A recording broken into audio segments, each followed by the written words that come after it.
We've got a Trumper over here, a Trump supporter right here. Where? This guy right here. This guy here? Yes. Pop, pop. Here is the footage. Again, censored per Susan's orders.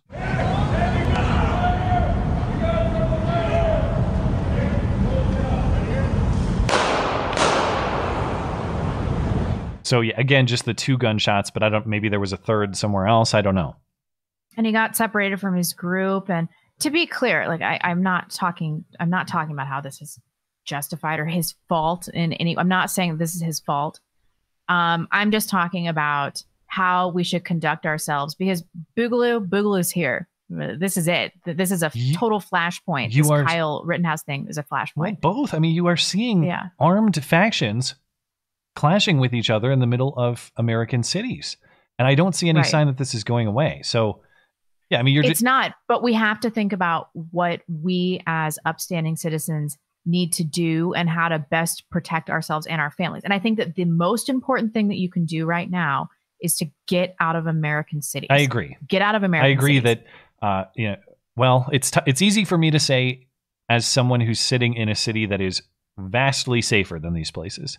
So if I was sitting in Portland, if I had lived there for the last 10 years, and that was my city, maybe I'd feel differently. Maybe I would feel compelled to stand up for my city, and I get that. That said, to your point, there is significant risk assessment that must be made.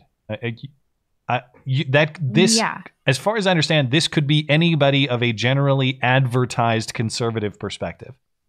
Could be anybody. I don't see evidence that this guy picked a violent fight with those people, although maybe that evidence will come out. But it looks to me like he was just politically targeted.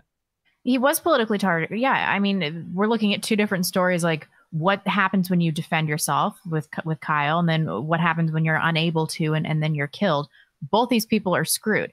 You can't do it on your own. You have to be in communities surrounded by like-minded people. You can't do this lone wolf shit where you go out and try to save your city, even a caravan of 600 people or 600 cars or whatever. Like, you have to think about, I'm not saying to retreat, but I'm saying we have to aggregate our defenses here. I think that makes sense. And to your point, there are mobs of Antifa in the streets of Portland celebrating this guy's death. And I don't say that in exaggerated terms. They are literally celebrating it. Listen to them. Tonight, I just got word. The person who died was a Patriot person. Yeah. He was a fucking Nazi. Our community held its own and took out the trash. I am not going to shed any tears over a Nazi. Our community can hold its own without the police. We can take out the trash on our own. I am not sad that a fucking fascist died tonight.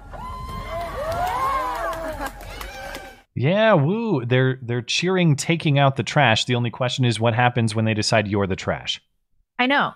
That fat bitch, like, she can handle a firearm. Like, she has any firearms training. You know, the grand irony of this is the Black community acts like we have depersoned them to the point that we're just killing them on site. But really what they've done, and what leftists have done in general, is they cease to see us as human beings anymore because they just think that we're not. I agree. It's absolute insanity. And I'm not going to be told anymore that we deserve this, that we deserve this persecution because we're racist. Like, even if racist, who cares? You have a right to be racist. You have a right to be racist, and people have a corresponding right not to hang out with you if they don't like it. Yeah. This is just unreal.